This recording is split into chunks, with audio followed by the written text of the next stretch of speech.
Bueno, y ahora te tocó. Ahora llegó el plato fuerte.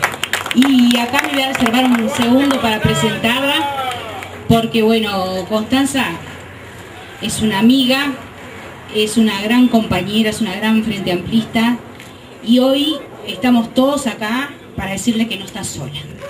Que estamos todos nosotros para acompañarla.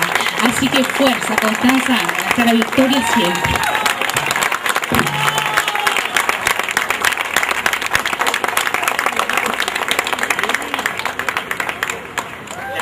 Serrana, y pienso, el mundo está lleno de alumnos, y eso me dice que voy envejeciendo. Cada año hay más alumnos y exalumnos. Que vivan los docentes, por siempre.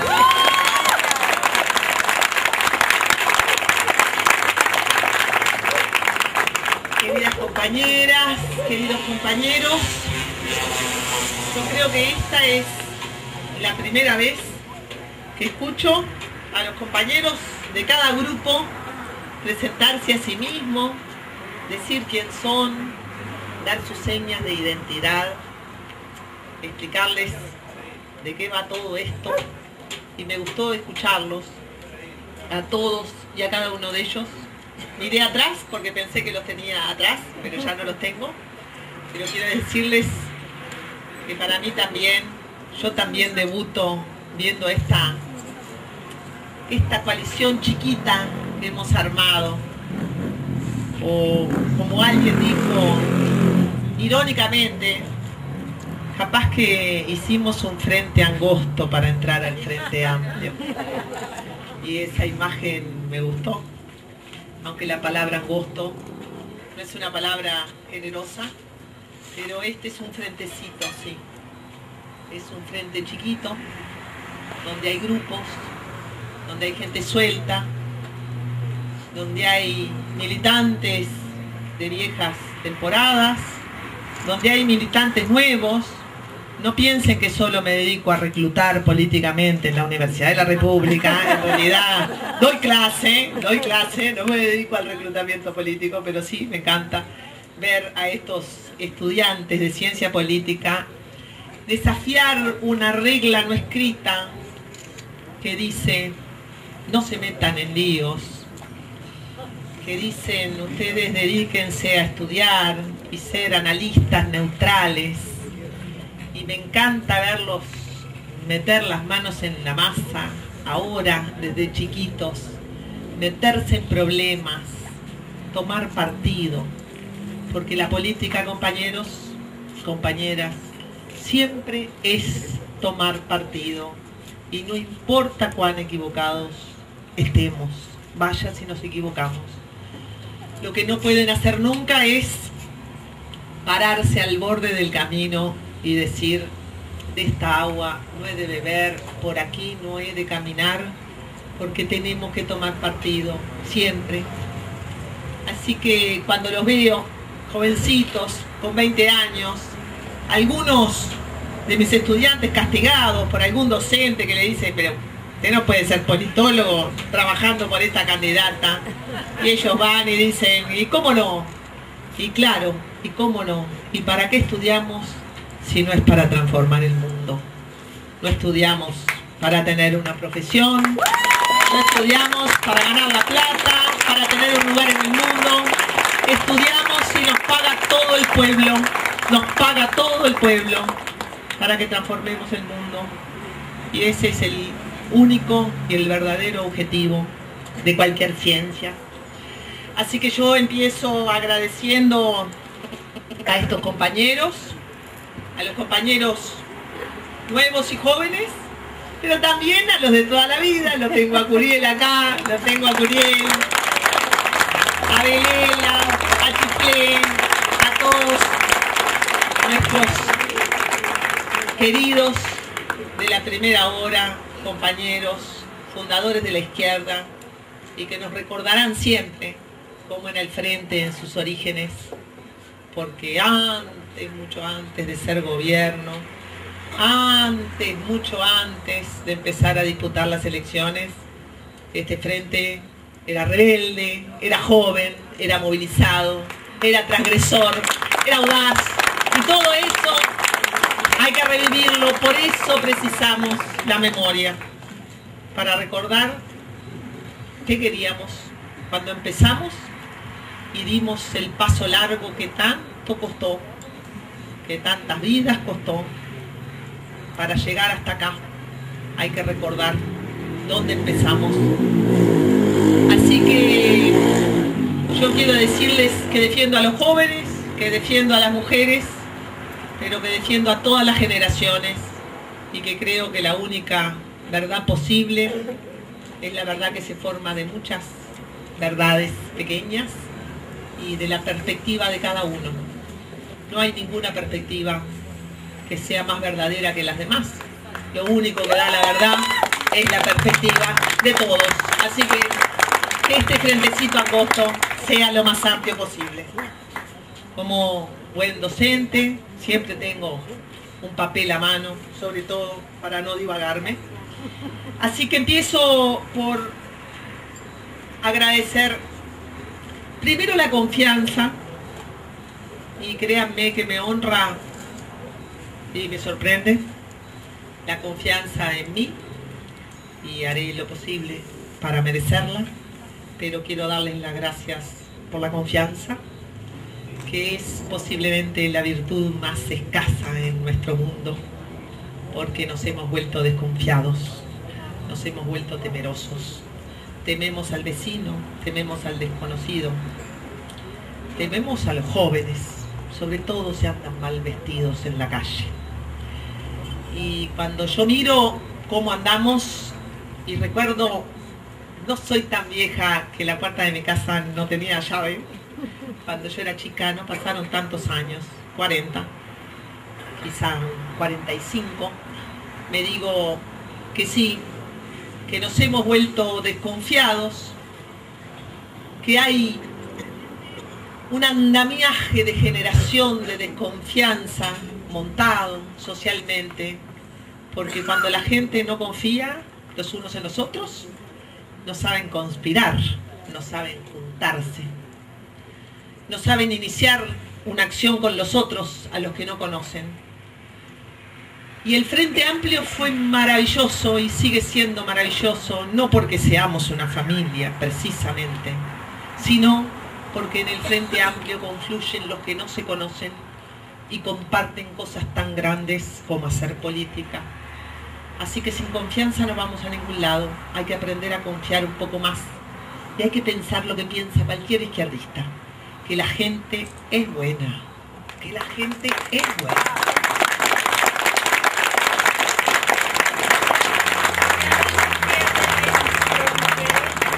Sí, los golpes son grandes, se pierde la ilusión, pero si no confiamos en la gente, ¿qué izquierda seríamos y a dónde iríamos?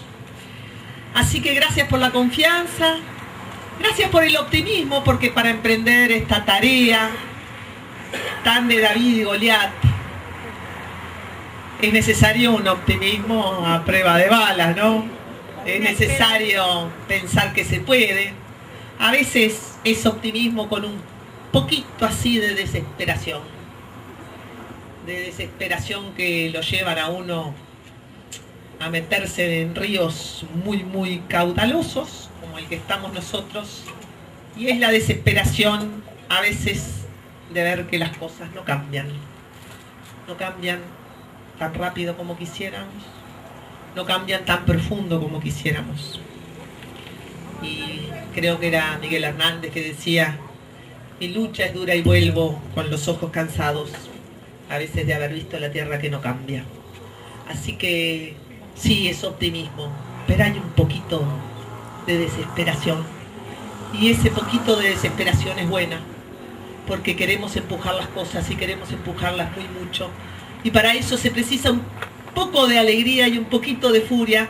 Así que con alegría y un poquito de ira cuando nos calentamos, compañeros, porque la ira, recuerden que todavía sigue siendo una virtud divina, ¿no?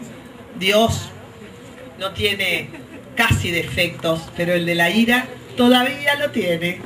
Así que con un poquito de rabia a veces, un poquito de optimismo siempre, y sobre todo persistencia, paciencia, y recordar que la única lucha que se pierde es la que se abandona y que no hay que decir hasta la victoria siempre, porque la única victoria que nosotros conocemos es la de la lucha y nunca para, y nunca para.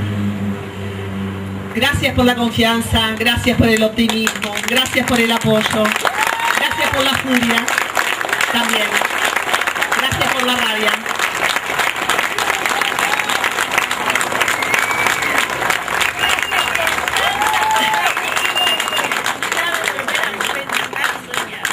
Y gracias por la rebeldía. Hay unos compañeros acá que dicen el voto insurgente. Me encantó. El voto insurgente. Sobre todo porque en México hay una avenida que se llama Insurgentes, pero termina después en el gobierno. Así que aprendamos de México. Insurgente después termina en el gobierno. Así que vamos a mantener un poco de insurgencia y no ser tan gobierno. Y recordar que son las dos cosas juntas siempre. Cuando doy clases y todas las veces que tuve que asesorar el frente o al movimiento sindical, recordaba la única gran verdad de la política. Los que no tienen plata, los que no tienen poder,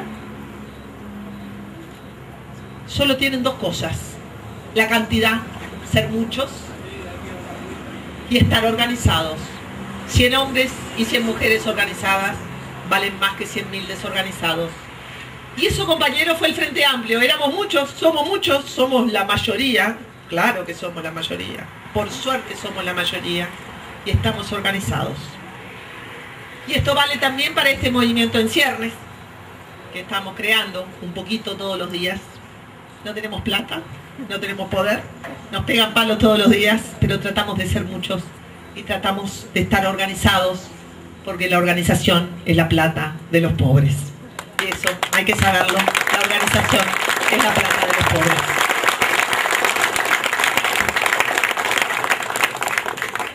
Acá nos convoca una interna que el Frente nunca quiso. El otro día miraba una encuesta, me paso mirando encuestas, que decía que los Frente Amplistas no creen en las elecciones internas. Y yo pensaba, pero estos Frente Amplistas no se ayornan un poco, que los tiempos han cambiado. Y es verdad que los Frente Amplistas no querían las elecciones internas. ¿Saben quién quería las elecciones internas? Seregni. A Seregni se le había puesto entre ceja y ceja, y yo trabajaba con él en esos años, que la reforma constitucional era buena. Yo creía que era mala, porque íbamos a obligar a los partidos Nacional y Colorado a, en vez de presentarse con 50 candidatos y vestirse con todos los disfraces, estar obligados a elegir un candidato solo, un candidato único, y que eso les iba a dar en la matadura. Opiniones de Seregni, yo qué sé. Él pensaba que las candidaturas únicas iban a debilitar enormemente a los partidos tradicionales, mientras que para nosotros no había problema. Nosotros éramos el programa único y el candidato único. Y creo que de alguna manera los Frente Amplistas no les gustan las internas, porque creen en el candidato único y en el programa único. Y aquí, compañeros, hay un ADN Partido Comunista muy fuerte, muy fuerte. Bueno, candidato único ya no hay, pero por la razón del artillero. Candidato único de consenso, muy bien, pero candidato único impuesto, nadie más quiere. Nadie más quiere. Eso se acabó. Eso sí que es un san se acabó. Eso sí que es un san se acabó. De todo el aluvión de gente del Frente que protesta y consigue, que ya no haya más candidatos impuestos. Vamos a elegirlo, capaz que elegimos bien, capaz que elegimos mal, pero elecciones viene de elegir, vamos a elegir. Si no hay consenso, no habrán imposiciones. Muy bien, así que ese recorrido hemos aprendido a hacerlo. Hicimos dos recorridos. Hicimos el recorrido de la desilusión del consenso para pasar a la variedad y al pluralismo. Yo digo bienvenida, yo no vengo de la cultura del consenso, a mí me gusta el pluralismo, la variedad, muchas caras, mucha gente, preferencias distintas, pero eso se aprende con sangre, ¿no? Se aprendió con sangre. Muy bien. Ahora, el programa único, pero vamos a ver. En el programa único estaba el frigorífico nacional. ¿Salió el frigorífico nacional? No. ¿Y la marihuana estaba en el programa único? No. ¿Y el Plaza Iván? No. Pero sí estaba el aborto. Y sin embargo, hubo que ir a negociar con otro partido porque nos faltaron nuestros propios votos.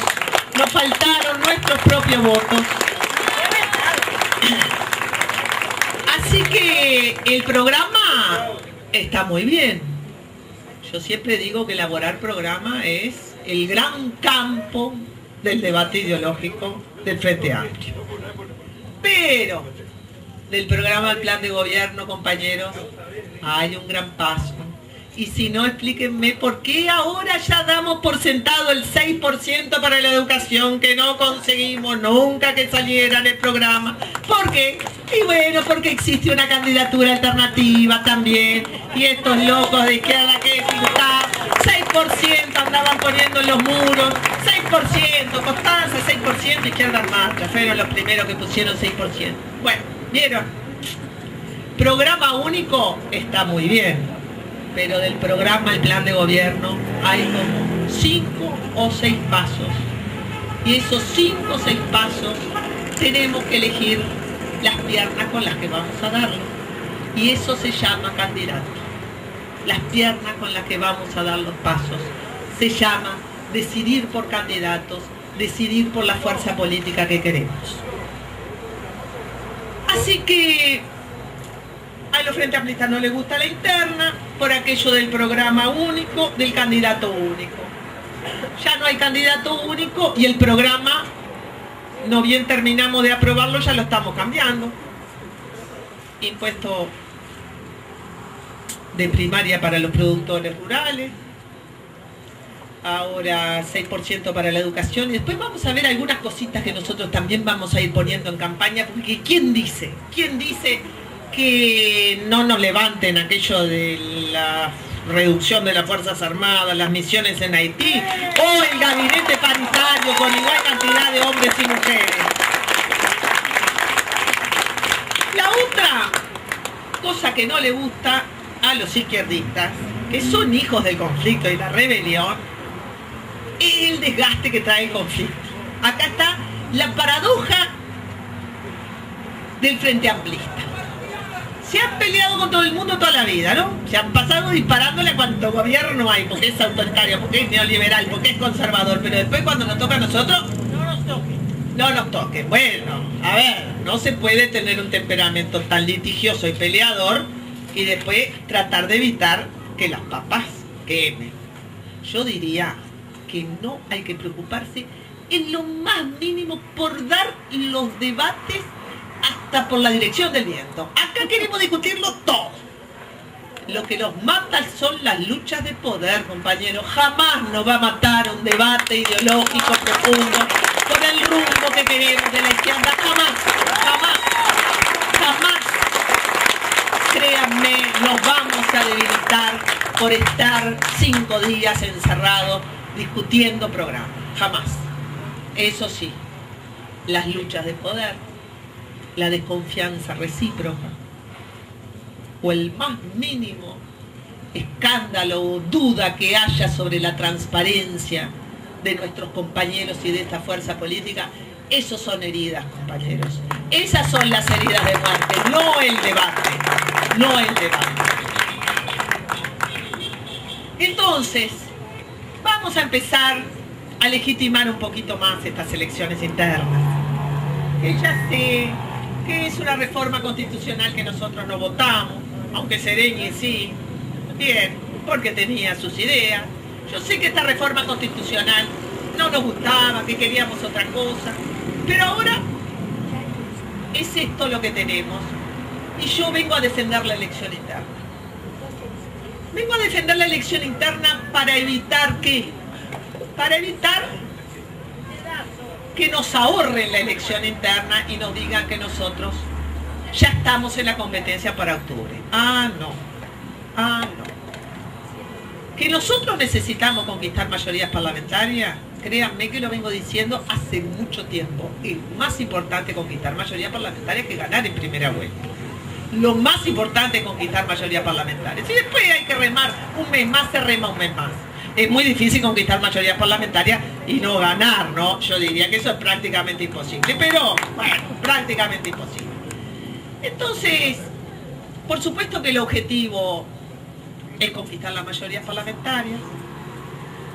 Por supuesto que la lucha es con la derecha. Pero la lucha con la derecha la tenemos todos los días. Yo no recuerdo un día que Alberto y yo estemos sentados en el Senado y que no estemos discutiendo con la oposición todas y cada una de las cosas. Ahora estamos discutiendo responsabilidad penal empresarial. ¿Con qué voto sale la ley de responsabilidad penal empresarial? Solo con los del Frente Amplio. Ningún blanco ni ningún colorado van a levantar la mano para lastimar el mínimo interés de ningún empresario, compañeros. No hay, eso es clarísimo. Eso es clarísimo. La lucha con la oposición la damos todos los días.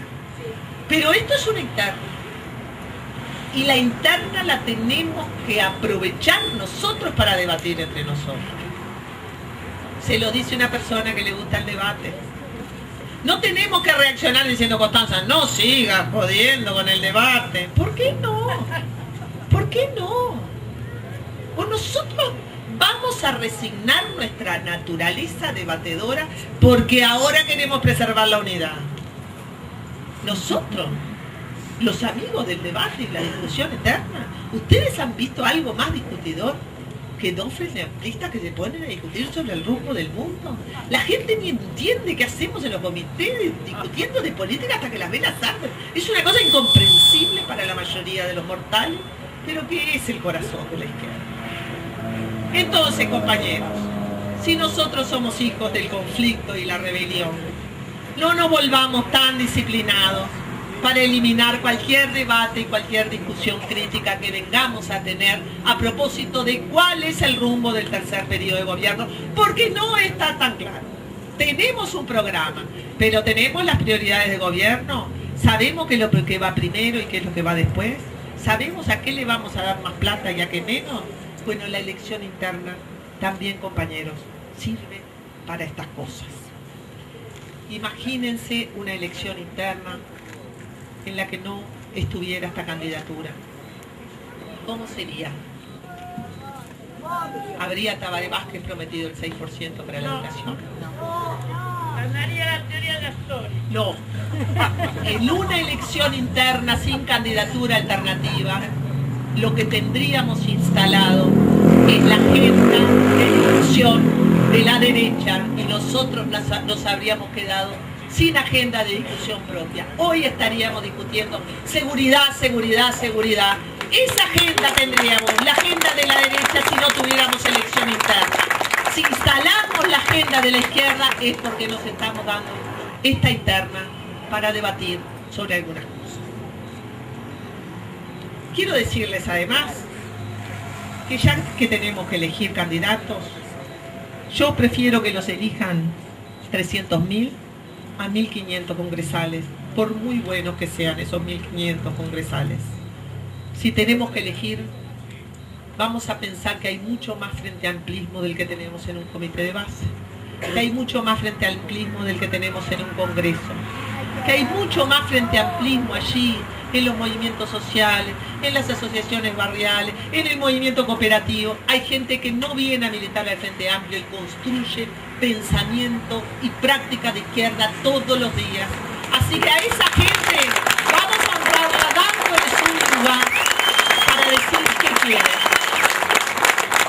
Y bueno, por ahora tenemos elecciones internas solo para decidir sobre candidatos.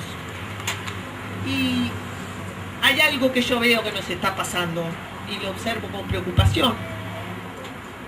Y es que el Frente se ha vuelto un poco candidato dependiente. Antes estaba Sereñi, es verdad, pero no éramos candidatos dependientes ni de Sereñi, ni de Crotogini, ni de Batalla, ni de Erro. ¿Por qué nos volvemos candidatos dependientes que parece que si salíamos de la tríada Mujica, Tabaré, Astori, estamos en el horno o en la luna? ¿Qué nos ha pasado? ¿Qué nos ha pasado? Reflexionemos un poquito. En buena medida, la política se va personalizando porque tanto la elección interna como el balotaje son elecciones entre personas. La política uruguaya nunca fue de personas. Si yo les pregunto a los uruguayos qué presidente de la República conocen del pasado, y se acordarán de José Valle y Ordóñez, seguramente de Pacheco Areco, o de Bordaberry, pero poquito más. El Uruguay creció sobre la base de partidos, no sobre la base de grandes líderes políticos. Fuimos una construcción de partidos porque el Uruguay fue muy igualitario. Nunca fue de grandes caudillos ni líderes. No tuvimos ni Perón ni Vargas, no tuvimos nada de eso. En buena medida porque la construcción política del Uruguay era una construcción de mente y corazón colectivos. Estaban dados por los partidos, por las organizaciones sindicales. ¿Cuándo nos volvimos candidatos dependientes? Bueno, corrió mucha agua bajo el puente. Hubo mucha injerencia también externa en toda la política latinoamericana, de tal manera de ir concentrando cada vez más el poder en los presidentes. Todos nos fuimos volviendo cada vez más presidencialistas, los argentinos, los brasileños, los uruguayos. Toda la andanada de reformas electorales que se dieron durante 30 años fue para concentrar el poder en un presidente, porque el objetivo era muy simple. Es más fácil torcer un presidente que torcer un gobierno colectivo compuesto de mucha gente. Entonces, esa reforma que en el Uruguay se llamó la reforma naranja, de la cual viene el veto presidencial, la capacidad del presidente de disolver las cámaras, se dio también en otros países. Por eso la izquierda tiene que tener una visión tan crítica del poder de las personas. No solamente porque un presidente puede vetar lo que su misma bancada le aprobó, que es lo que pasó con la despenalización del aborto. No solamente por eso, sino que las personas, por muy sabias que sean, y vaya, sin Mujica debe tener mucha sabiduría comparada con muchos presidentes anteriores. No importa, la sabiduría de una persona no puede equivalerse jamás a la sabiduría de los muchos. La única sabiduría e inteligencia que existe es la inteligencia colectiva. Y entonces no queremos poderes presidenciales, queremos el poder de la gente. La democracia es poder popular, no es el poder del presidente.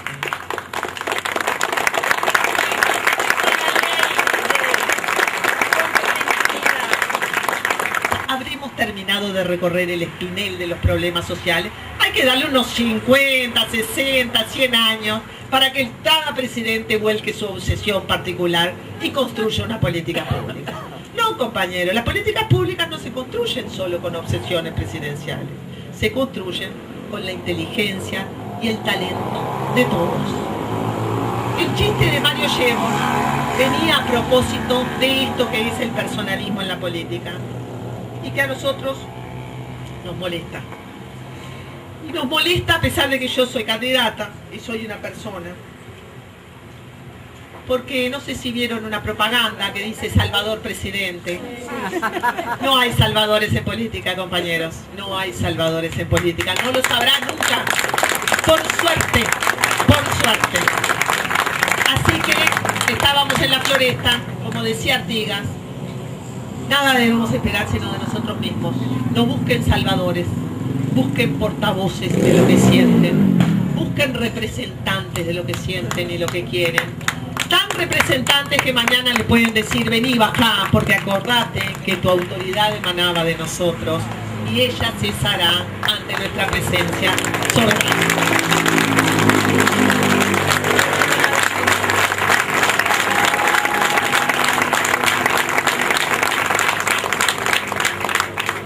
a volver a contar, y cierro con esto mi reflexión sobre las personas, el cuento del rey, de la mojigata de hace muchos años. Y cuando empezamos las clases pasamos a la mojigata y iniciamos el comienzo sobre qué es la democracia con este cuento. Una cantidad de ciudadanos querían derribar la monarquía.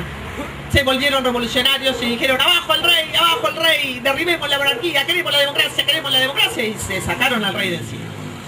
Y uno dijo, ¿y la democracia qué es? Y bueno, la democracia es el gobierno de la gente. Ah, qué buena idea. ¿Y cómo es el gobierno de la gente? Y bueno, y elegimos todos. ¿Y qué es lo que elegimos todos? Y bueno, elegimos un presidente. Ah, qué buena idea. ¿Y ese presidente cómo queremos que sea? Ah, bueno, queremos que sea inteligente, queremos que sepa de política, queremos que tenga experiencia, queremos que se conecte con los países vecinos. Y alguien de atrás dijo, pero ese es el rey. Esa es la paradoja del rey.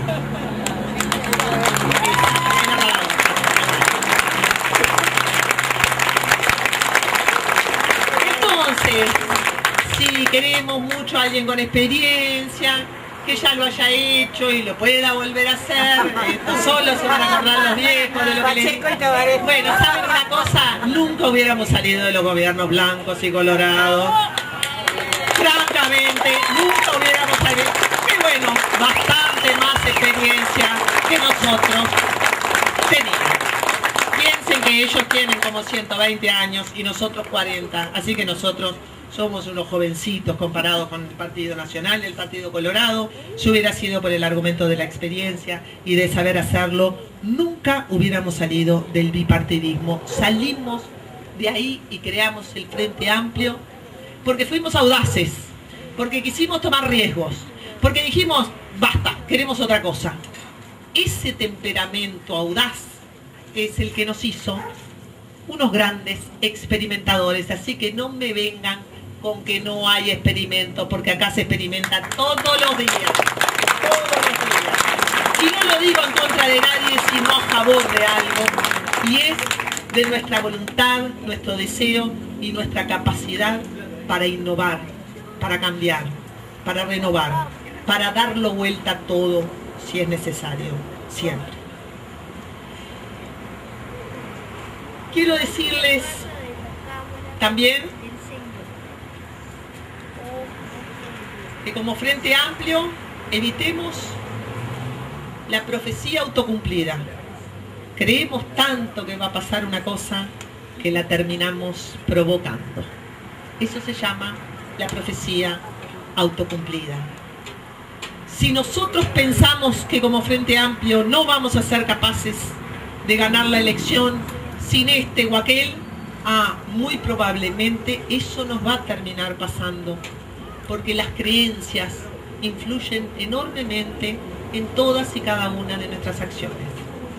Así que yo les pediría un poco más de autoconfianza, que esta lucha la ganamos todos, por supuesto que con Tabaré, y por supuesto que con Constanza, pero con todos y cada uno de nosotros. Acá todos importamos, acá importa cada uno, acá nadie es más que nadie. Bueno, nadie me dice que redondee, porque como soy la candidata, tengo tiempo extra, pero no quiero cerrar esto sin hacer mención a dos cosas grandes. La primera es el debate sobre la educación. Parece que vamos a tener el 6%, hay que ver, hay que sacar los números, hay que ver cómo se llega, pero sobre todo hay que ver para qué y qué es lo que vamos a hacer con eso. Y yo quería decir algunas cosas porque me preocupa que hay un debate sobre la educación instalado acá sí dentro de la izquierda. Acá no precisamos ni siquiera debatir con el Partido Nacional, el Partido Colorado. En este momento hay un debate sobre la educación instalado dentro de la izquierda.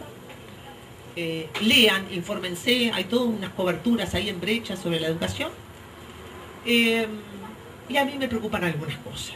La primera, el 6%, pero vamos a, creo yo, a mantener algunos principios muy firmes y muy claros. Seguimos creyendo en la autonomía y en el cogobierno. Díganme que seguimos creyendo en la autonomía y el cogobierno, por favor. Sí.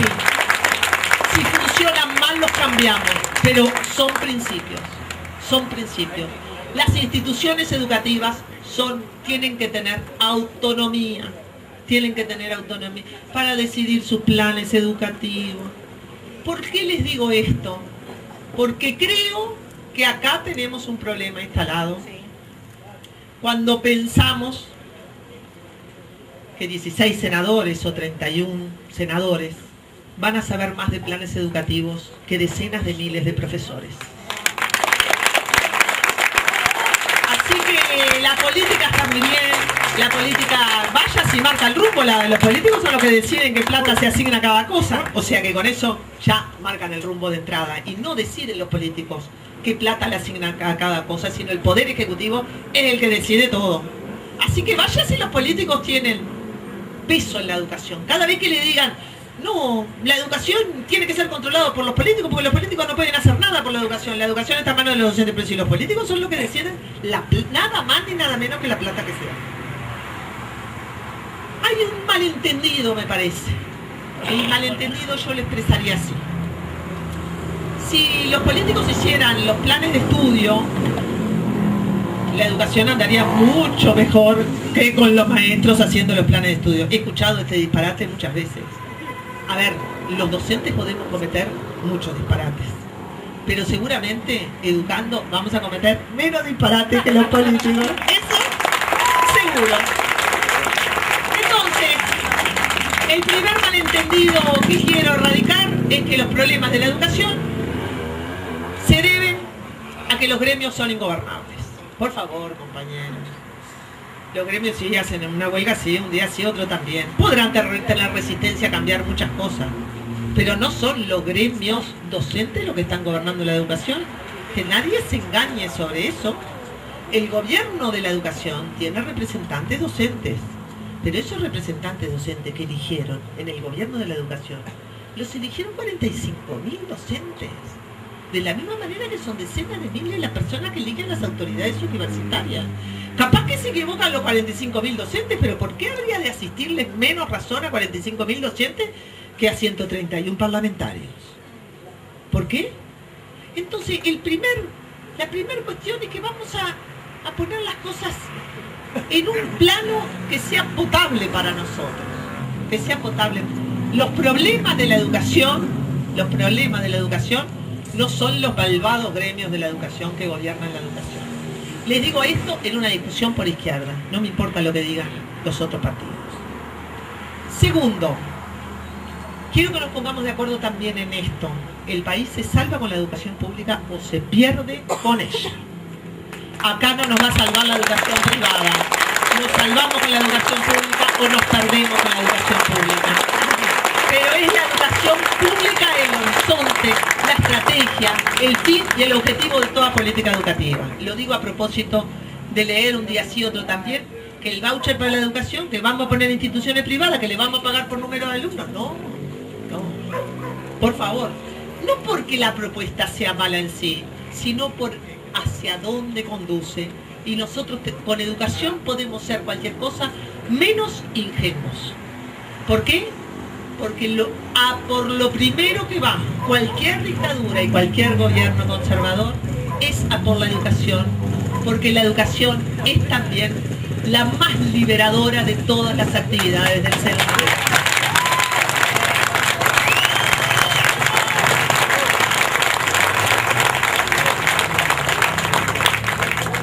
Segundo, lo dije hoy en la Floresta y lo repito, y no creo haber escuchado hasta ahora ni una sola propuesta en este sentido. Compañeros y compañeras, estoy segura que acá está lleno de docentes. La izquierda está llena de docentes. Quiero escuchar lo que dicen los estudiantes de secundaria sobre los problemas de secundaria. Si tienen 16 años para ir presos, si tienen 13 años para pasar a un juez, ¿no tienen razón para hablar sobre lo que pasa en la educación?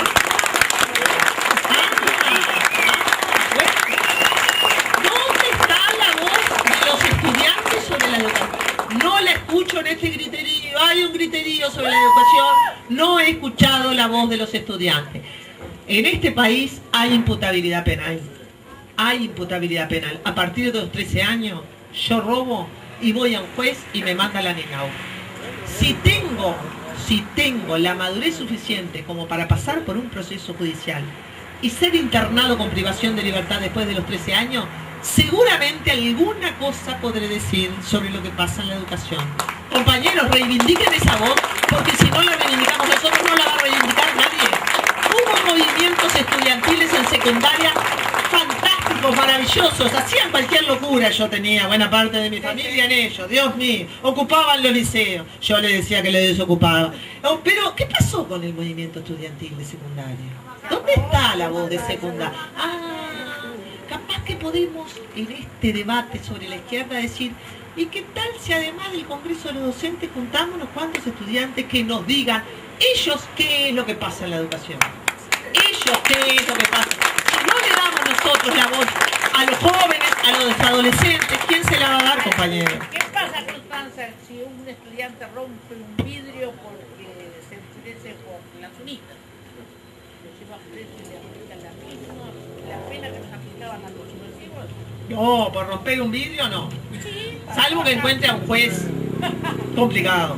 Por eso se complicó. Antes podíamos expresarnos más. Sí, nosotros éramos unos bandas. Nosotros no, la generación de ellos. Vamos a decir las cosas como son, porque acá cada uno tiene su culpa, Acá cada uno. Pero bueno, yo por lo menos recuerdo que a los 12 años, cuando entré en el liceo, en el año 72, uno ya entraba en el liceo, ya se ponía a militar y hacíamos asamblea de clase, le decíamos al profesor, no entre, que estamos decidiendo sobre el precio del boleto. Éramos unos militantes bárbaros. Entonces, y opinábamos sobre la educación. Los estudiantes de la universidad hacen evaluaciones docentes y tienen una voz y tienen una organización. Bueno, entonces yo digo que a este debate educativo vamos a ponerle esta otra voz. Finalmente quiero decirles, este país, muy machista por cierto, tiene un sistema educativo preparado para la famosa madre full time. Ajá. No, señores. Ahora al señor presidente se le ha ocurrido que los funcionarios públicos trabajen 8 horas. A mí mucho la idea no me gusta, me parece que tenemos que ir a trabajar menos horas, no era que se trataba de eso, de trabajar menos y ganar más, bueno, pero 8 horas para los funcionarios públicos. Bueno, muy bien, si la gente trabaja 8 horas, las madres tienen que tener derecho, esto es, alguien se lo tiene que asegurar, la sociedad y el Estado, a que sus hijos estén en algún lugar durante el tiempo que yo trabajo. No puede ser que las madres tengan que pagar para trabajar. Las madres pagan horas de cuidado de sus hijas para ellas a su vez acceder al trabajo. ¿Qué pasa con esto? Las mujeres que ganan muy bien lo pueden pagar. Las mujeres que ganan muy mal no lo pueden pagar. Y si no tienen el sostén de otras madres, abuelas, redes de amigos, comunidad, familia, etcétera, etcétera, no pueden salir a trabajar. Muy bien, se dice, vamos a pagarles a las madres para que cuiden a los hijos y estén en la casa. No, de ninguna manera. Yo quiero ver un hombre con 3 hijos estar todo el día dentro de la casa a ver si le gusta. No, las mujeres tienen derecho a salir a trabajar porque afuera conversan con otras mujeres, capaz que ven una cartelera sindical, capaz que se enteran de su derecho, capaz que van a un curso de formación política, capaz que se vuelven rebeldes, capaz que se transforman en candidatas a la presidencia de la República.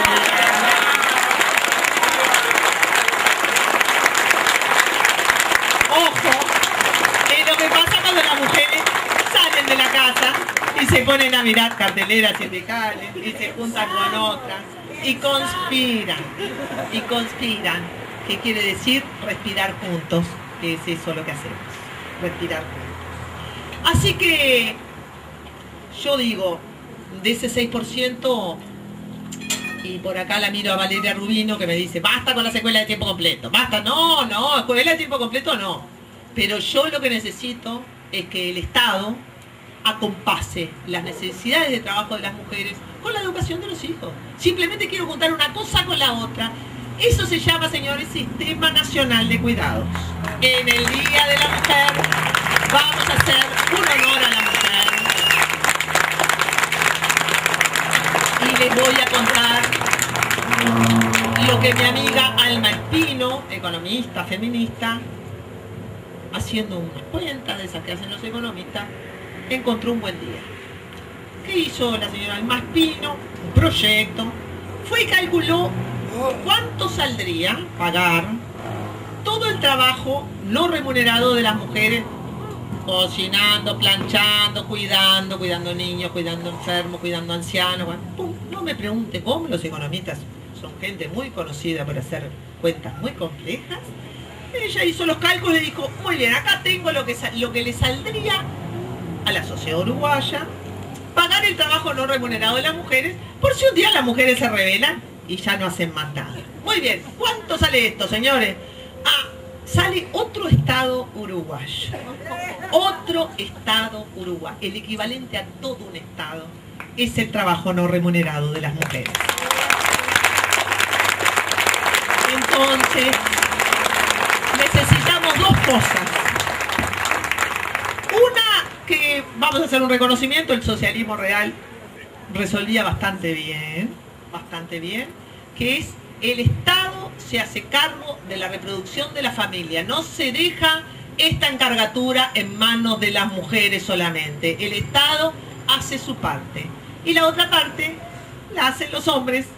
Y ahí, ¿qué les parece? Repartimos un poco la responsabilidad del cuidado de los niños, los enfermos, los ancianos, porque cualquiera que vea ancianos, cualquiera que vea enfermos, cualquiera que vaya a un hospital, cualquiera que vaya a un residencial de la tercera edad, cualquiera que vaya a un cementerio, va a haber mujeres.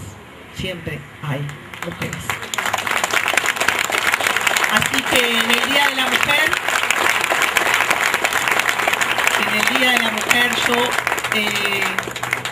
quiero decir, sí, mi prioridad presupuestal será la educación, sí, mi prioridad presupuestal serán las mujeres, será el Sistema Nacional de Cuidados y será, sobre todo, que ninguna mujer, porque sí son mujeres, hoy Carolina, 10 hijos, sola, 10 hijos.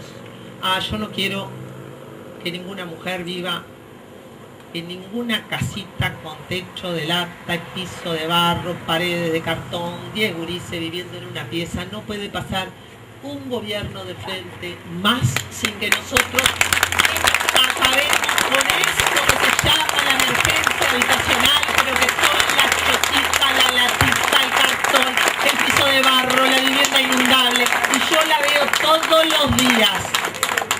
Salgo al interior y lo veo.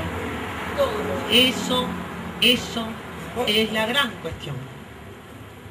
Mujica le llama la lucha de clases. La gran cuestión es esta. Hay una enorme riqueza en el Uruguay.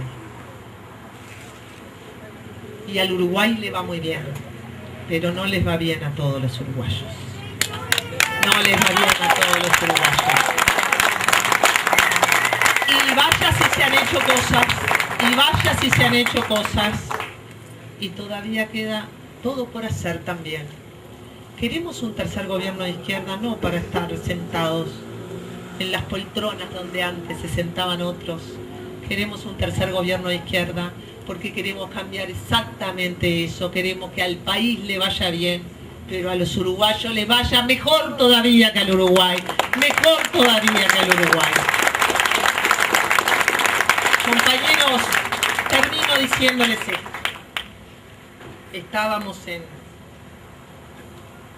Tacuarembó y entonces unos me hacían preguntas sobre las cooperativas, otros me hacían preguntas sobre los trabajadores y yo les dije, bueno, había una señora que se llamaba Rosa Luxemburgo que más o menos en 1903, 1904 por ahí dijo, bueno, peleaba con un señor llamado Bernstein que le decía, Rosa, el capitalismo le va a dar de comer a todo el mundo, déjate de bromar con eso de que el capitalismo conduce a la barbarie, y Rosa, dale con que el capitalismo conduce a la barbarie, y Bernstein que no, y Rosa que sí, y Bernstein que no. Entonces Rosa le dice, además mira, le decía Bernstein, primero que con el movimiento sindical, los trabajadores cada vez van a ganar más, y van a tener mejores condiciones de trabajo, y la gente no va a ser más pobre. Y además con las cooperativas también vamos generando autogestión, experiencias de trabajo social. Vas a ver, las cosas van a mejorar, decía Bersa. Y Rosa decía, mira, los trabajadores van a ganar más, pero los empresarios van a ganar muchísimo más, muchísimo más. Y ellos se van a quedar con la riqueza. Y la gente va a seguir viviendo siempre humilde. Y he andado a lo largo y a lo ancho de este planeta, y la inmensa mayoría de la gente vive humildemente. En el mundo es así, ¿eh? Hay unos bolsones de riquezas, chiquititos así, en Europa, en Estados Unidos, en Australia. La inmensa mayoría de la gente es humilde, y por eso somos de izquierda, por eso somos de izquierda. Entonces, Rosa decía, sí, los obreros van a ganar más, pero ellos van a ganar muchísimo más, y todo lo que ganemos en productividad del trabajo, se lo van a quedar ellos. Y nosotros vamos a seguir viviendo más o menos igual. Y las cooperativas, decía Rosa, sí, pero mira, el problema con las cooperativas es este. O se avienen a la competencia capitalista y se autoexplotan, que eso también pasa, para acondicionarse a la salvaje competencia capitalista, los cooperativistas, las empresas recuperar, se autoexplotan, o a veces incluso explotan a otros, o necesitan subsidios del Estado. Bueno, pues tantas cosas. En Tacuarembó me miraban como diciendo, porque Rosa, lógico, que ella creía en la revolución. ¿Qué le decía a Berthe? Esto solo se resuelve con una revolución. Y yo decía, nosotros no estamos a la altura de esos sueños. Eso también hay que saberlo. Pero sabemos que cualquier gobierno de izquierda, de los que nos gustan y de los que no nos gustan, a uno le gusta más Brasil, a otro le gusta más Venezuela, a uno poquito le gusta Chile, a los otros les gusta Ecuador, no importa. El Uruguay puede ser más o menos tibio, Brasil puede ser más o menos tibio. Pero cualquier gobierno de izquierda, por tibio que sea, genera las condiciones políticas y económicas para que las clases populares puedan acumular un gran poder, porque los gobiernos conservadores, y menos las dictaduras, lo que hacen es empobrecer a la gente, y la gente empobrecida no piensa en conspirar y en juntarse porque no tiene tiempo, porque tiene que pasar trabajando todo el día, y por eso es importante que existan gobiernos de izquierda, para que no seamos pobres, para que tengamos derechos, porque no es lo mismo, compañeros, hacer una huelga si sabemos que los compañeros sindicalistas no van a ser despedidos de la fábrica, que tener un movimiento sindical temiendo que el compañero sea echado todos los días. Y esa es la enorme diferencia entre un gobierno de izquierda, de la naturaleza que sea, y un gobierno conservador. Son las condiciones que permiten la acumulación de poder, de conocimiento y de lucha de los trabajadores, de la gente, de los humildes. Y la diferencia entre tener un gobierno de izquierda y no es el día y la noche. Y es por eso que vamos a ser de izquierda siempre, hasta el final. Y si será tibio, lo calentaremos. Muchas gracias.